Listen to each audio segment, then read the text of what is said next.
I'm speaking now, everybody out there at WHCR, Harlem Community Radio. I'm speaking to the Dr. Christine Horner. And we're going to talk today, and I thought it would be just so timely. We're going to do sort of a segment on, I call it the virus, but she goes COVID-19. I don't know what that means, and you could tell her what that is. But whatever it is, it's of course the virus, and it has just changed our whole lifestyle. In fact, the main reason that I'm talking to you right now, Dr. Horner, is because we're being taped and we can't go into our studio, and so many things have changed in our lifestyle. So I thought perhaps you could ingratiate us or either tell us what are some of the sadness or the goodness or whatever we can do while we're going through this horrible period in our lives.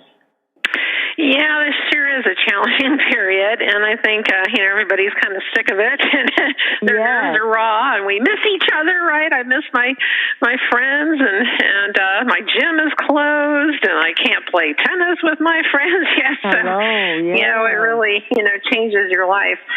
So and it's everybody's life, Everybody, like you're mentioning things I don't use, but I can go on the other side, and talk about the things. I mean, just relatives and friends, I hasten or hesitate to not go see and not be in their company. And this has been a miserable summer because every time I think of something, I say, I can't go there. I can't do that. Yeah. No, it's terrible. So, not only is our health threatened because of the virus, but because of the consequences of it, where we're trying not to get it. I mean, all the things that are being taken away from us, and particularly our loved ones and social structure, and those things really impact our immune system and our health. So it's almost like this kind of catch-22 vicious cycle where it's like, okay, the most important thing is for us to stay as healthy as we possibly can and keep our immune systems as strong as they can, but yet every way that we have to live, with this stupid virus, is like that's something that actually is causing us to, our immune system to not be as healthy because we're not getting the exercise, that we used to. Yeah. There's so much more stress in our life, and really social isolation and staying away from your friends, we know has a huge impact on our immune system. It does. Yeah. It does. Mm-hmm. Yeah. And I think so many times that what should you? I mean, when you look at television now, and I'm certainly not trying to get political, but I was in the elevator the other day, and both the young lady in there with me had her mask on, and I had my mask on. And speaking through the mask, we said, "Oh, how smart we both are." I mean, I said, "Are you a Democrat or a Republican?" It got so stupid. It's become, people have used it for other benefits. And it's so sad because, right now we're going through in a big election time, and people are talking about, they have a serum or a vaccination or whatever, an injection that'll cure it all. And I'm scared of those folks. I'm think twice before I followed in their footsteps. Yeah, it takes a lot of research. I mean, that's the thing why we're just so slowed down, because it's not like virus, taking a vaccination is completely benign. I mean, there's been instances where they've been seriously detrimental to our health and caused harm. So we got to make sure, that whatever we come up with is a safe one, too. But that, that takes time. But in the meantime, there really are a lot of things that we can do to try to keep our systems as strong and healthy and our immune system as strong as it can possibly be, that's going to decrease our chances of contracting it in the first place. And then if we do contract it, what the research shows is that there's a number of things that really impact whether we get severe symptoms or even, our lives are at threat, based on kind of the health of our immune system and certain nutrients, can definitely make a huge difference. Well, I've often thought of that. I said, I wish somebody would come in. I know nobody knows. If they had somebody who could tell you what to eat or what to do, they would have had them on. But could you give us a hint of what people are saying, Doctor, about eating healthy and getting exercise? I mean, how good is all of that? Well, it's extremely good. In fact, I used to be a surgeon, and now I'm an expert in natural health, and I've written a couple of books. My most recent one is called Radiant Health, Ageless Beauty, and it's really about teaching. It's called Radiant Health, Ageless Beauty. Oh, okay. Everybody would like that.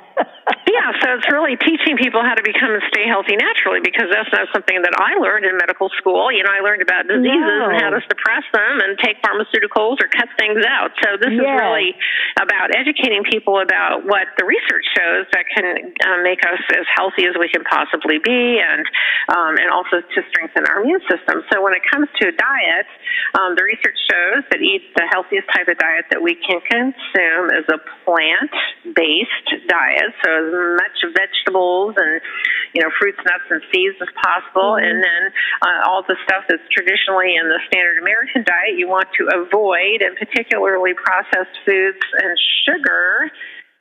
Those are things that really slug the immune system, and there's studies showing that if you eat a high sugary meal, for instance, that your immune system could be debilitated by up to 70 to 80% for the next 5 hours afterwards.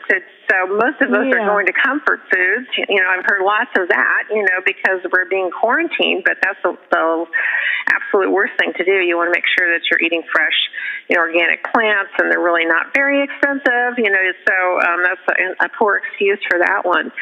And then as far as lifestyle is concerned, absolutely everyone knows that it's important to exercise, and so we usually recommend 30 minutes of brisk walking a day. Some people are finding that difficult if you have to really quarantine yourself, so there's YouTube videos that you can do in your own living room that can help with aerobic types of exercises. I'm following YouTube videos for doing yoga in my house, so stretching is important, and then also strengthening, so we don't have too much loss, muscle loss and so forth, which is a normal thing that occurs as we get older too. So those are things that are just like holding up your own body weight, is something that can help to strengthen you. What did you say, water? No, but water is important. So drinking. Oh, I thought you said that. No, okay, water is important. Yes, I said I was talking about exercise and strengthening the body, right? Of course, it's important to stay hydrated and to drink purified water rather than tap water. Sleep is another thing that's crucially important. So going to bed before 10 o'clock and getting up before 6 o'clock has been shown to be the ideal hours for sleep. And it all has to do with hormonal balances that we have throughout the day and throughout the night. And those are the ideal times, so we get the deepest form of rest during those times. So the impulse to stay up late, binge watching Netflix, you need to try to not do that and make sure you're in bed by 10 o'clock to get really restorative sleep. Well, I've often thought that, and I know you're the doctor and I'm not, but you could consider me a patient, and I'm asking you a question. Why is going to bed early? If you get 8 hours of sleep, if you have to do it in the daytime, it's the same as nighttime. It's not at all, and that has to do with hormonal fluctuations that we have throughout the day and throughout the night. So we always have these peaks in hormones, like the cortisol peaks in the morning time. We have melatonin, the sleep hormone, peaks at night. So if you go to bed before 10 o'clock, we find that those hormonal fluctuations remain optimal. If you go to bed after 10 o'clock, they're not. And people who stay up to midnight on a regular basis, their hormonal balances get so screwed up that it actually doubles your risk of developing heart disease, diabetes, obesity, and certain cancers like breast cancer. So it's crucially important. We're locked into circadian rhythms, and we are very affected by the sunlight and also by the, darkness. And so that's the way we were designed. And so if you violate those laws, that's when we get into, serious problems. So that's just a really simple thing. Yeah. The only reason I'm asking that is because I know I'm speaking for a lot of people. When they get older and age, they are retired, and many of them have the luxury of staying up late, and they enjoy, after all is said and done, to sit up and look at television or lay down and look at television. And I know many people who are doing that, and I just thought. Not good for your health. That's all I can tell you. I didn't design the human body. I'm just the messenger. No, you didn't. No, you didn't. Don't shoot the messenger. That's how we were designed. No, indeed. I want the messenger to be loud and clear, because so many people say, well, she didn't really say that, did she? But what are you saying? I mean, those are things that, in other words, nothing changes. Everything remains the same from youth through age. And I think that's what I mean. I don't know what age group is listening to us now. I would imagine any age group, because school is in and what have you. But I just thought that some of the things that they have been saying, you're saying to eat certain things, and that's, in other words, what you're really saying is that just let everything remain the same. I mean, eat carrots and vegetables and spinach and the rest, and then drink water, and I mean, isn't that what you're saying? Well, these are things most people have heard what a healthy diet and lifestyle is, and so that doesn't change no matter what the external circumstances are. Now, one thing that does change as we get older is our immune systems are not as strong, and that's why the elderly are more susceptible to infections, and we find that they're more susceptible to this virus too. So there are things that you can do to help to strengthen your immune system besides the diet and lifestyle. And so this is where we're really looking at various different nutrients and nutritional supplements that can make the biggest difference. And we've actually gotten decent research on COVID-19, even though we've only been dealing with this virus for 8 or 9 months or so. It takes a while to get the research, but we know that for sure. So first of all, we know that mushrooms are the one food group that supports the cells in our immune system more than any other type of food. And generally speaking, you cannot eat enough mushrooms every single day to get the kind of therapeutic doses that you need within the mushrooms. So it's kind of important to take a supplement then. And the one that I've been most impressed with, it's called AHCC. So AHCC is an extract from mushroom formula out of Japan. It's been around for about 40 years or so, and they've done a tremendous amount of research on it and showed that it's the most effective in helping to support all the different cell types in the immune system. And so because our immune systems are stronger, the research over the years has found that it significantly lowers your risk of not only contracting various different infections, including the flu and viruses, but it will also decrease your risk of many different kinds of cancers, they've found as well. So at this time, normally the dose is you take 500 milligrams, which is one capsule in the morning, and 500 milligrams to one capsule at night. And during this time, What's the name of the capsule? It's 4 letters. It's A as an apple, H as in Harry, C as in cat, C as in cat. I never saw that on the shelf. Oh, okay. Usually you get it online. That's the best place, to get it. And I'm not, you have nothing to do with this, because this is what you're doing. You're giving us such important information, and I certainly do respect it. I wouldn't have had you here on the show. But I'm telling you something, and of course I'm just speaking as a layman, mushrooms. Who eats mushrooms? I mean, a lot of people do, but a lot of people don't. And, you know, it's almost like they're trying to figure out something for you to eat that you don't eat, so that's how come you got it, you know? Because, I mean, 90% of the population don't eat mushrooms.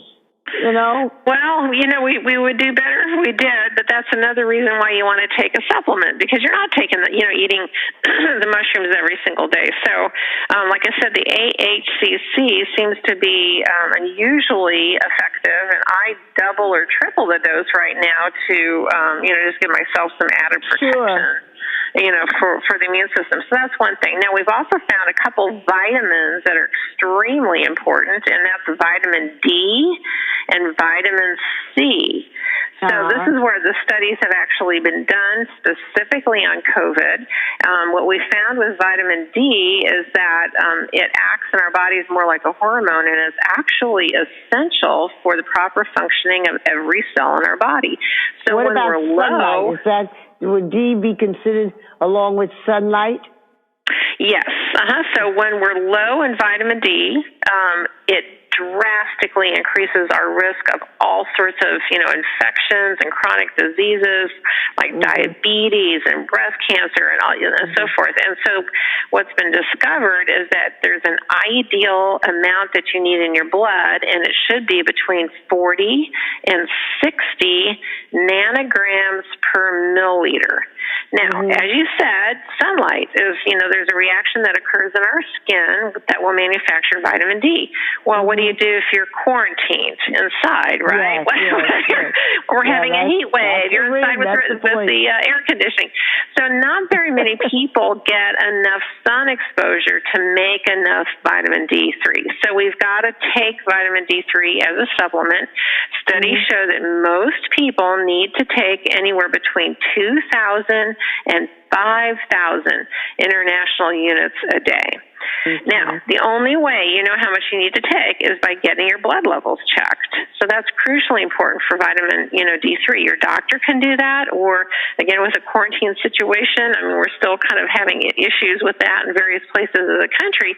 There's actually an at-home kit that you can order on a website called nutrientpower.org. And they've got this kit on the website that you can order, and it'll come to your house, and then it has instructions, and basically you're pricking your finger and put a little dot of blood on the piece of paper and sending it in. Then they will tell you what your vitamin D levels are.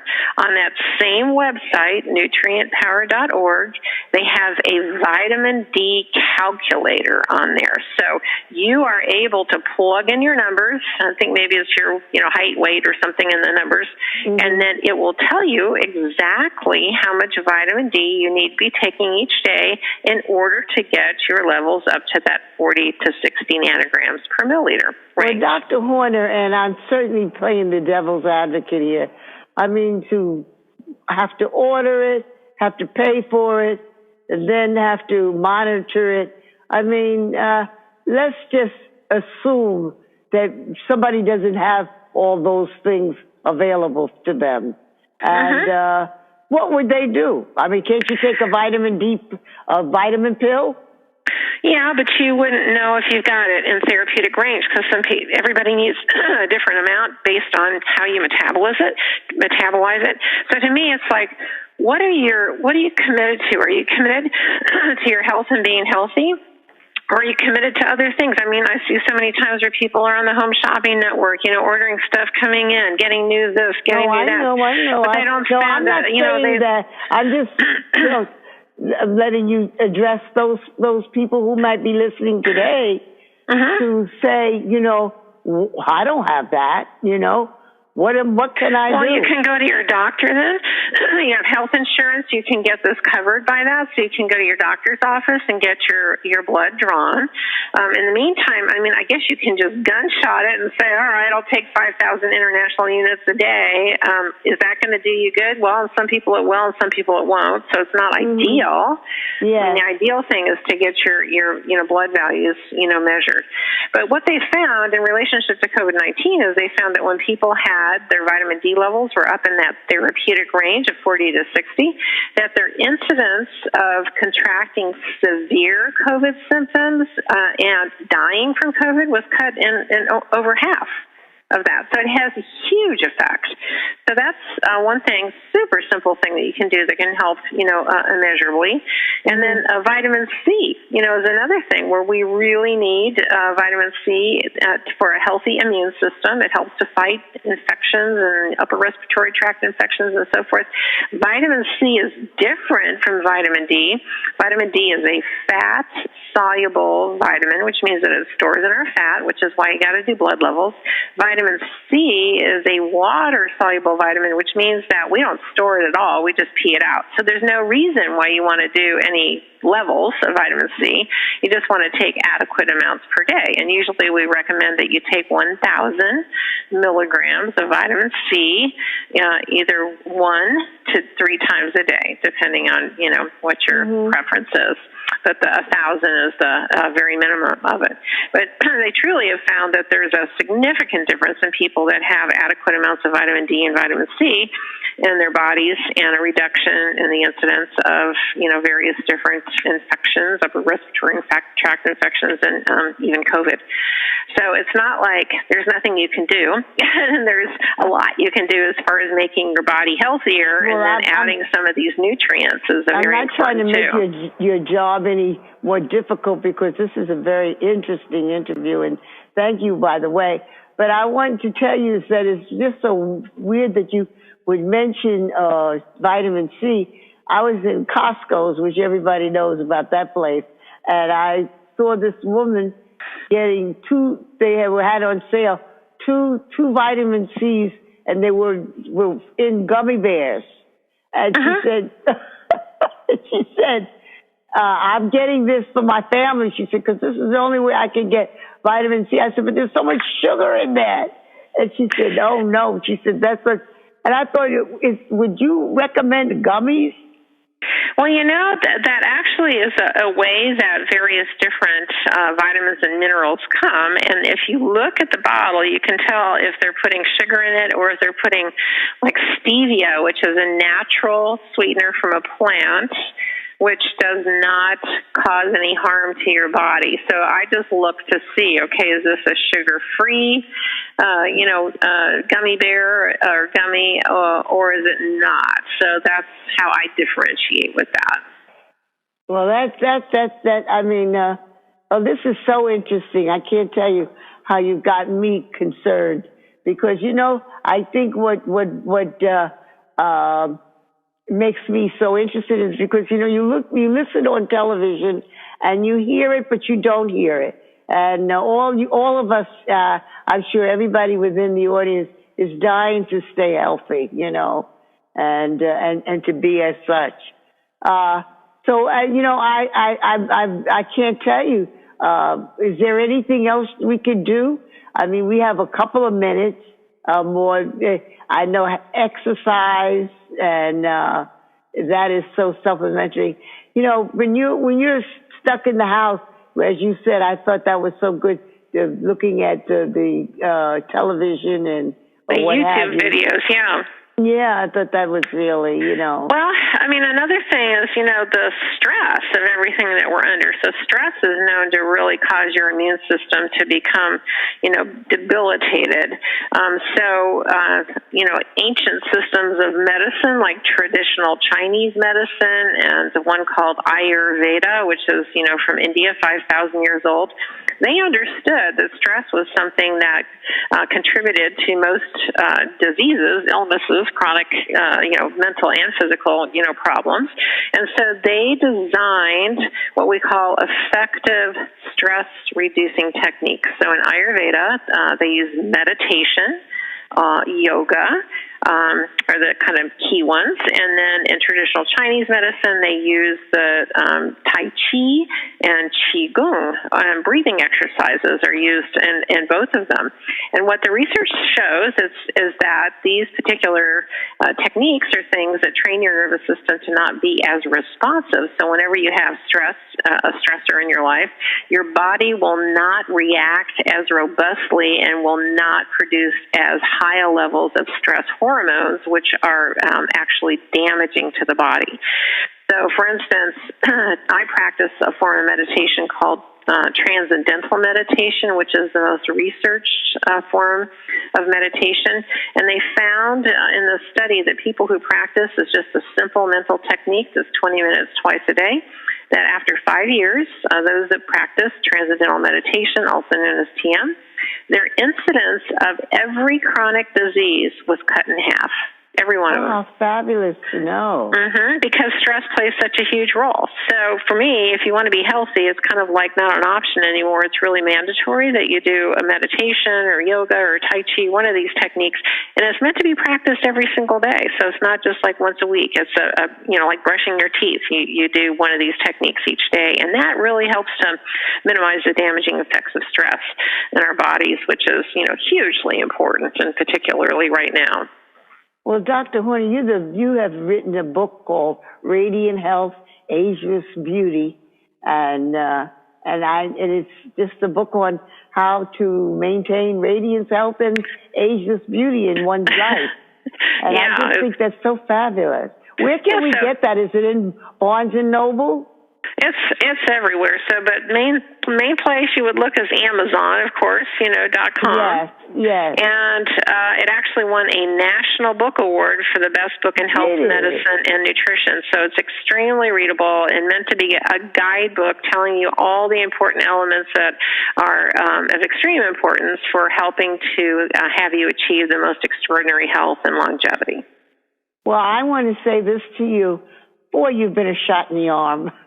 Thank you. You're like a vaccination. What do you call them? A vaccine. That's right. A vaccine. Yes.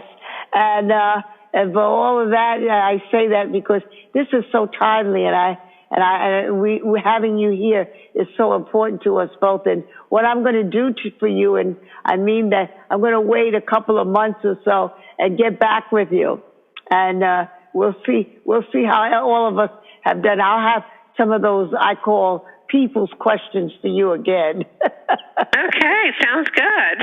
Okay. And all right. Dr. Horner, thank you so much for this interview. And, you're so welcome. And sharing your information with us. We're all so frightened. I don't say we're frightened, but we're apprehensive, and we're not in the best frame of mind with all of this going around. And we need to be told every now and then what can keep us on earth, Yeah. All right. So thank you. Oh, you're welcome. All right. Bye-bye, Dr. Horner. That's correct. Bye-bye. Bye.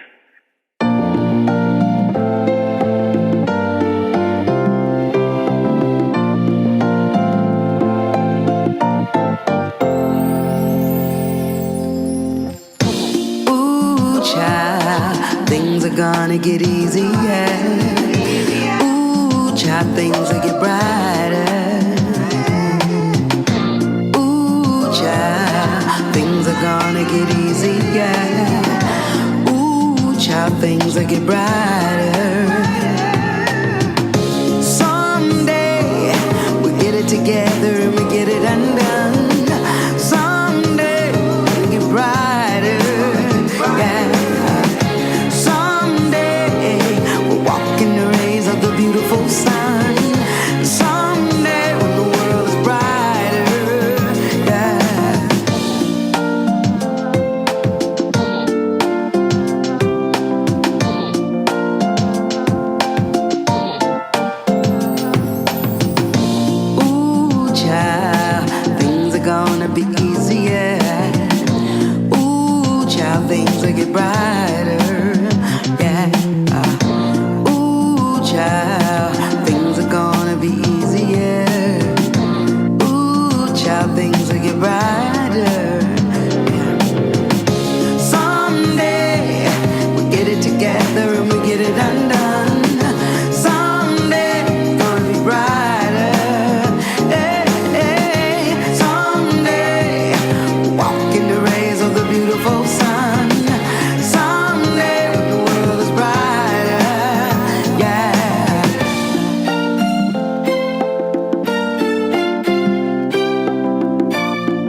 child, things are gonna get easier. Ooh, child, things will get brighter. Yeah. Ooh, child, things are gonna get easier.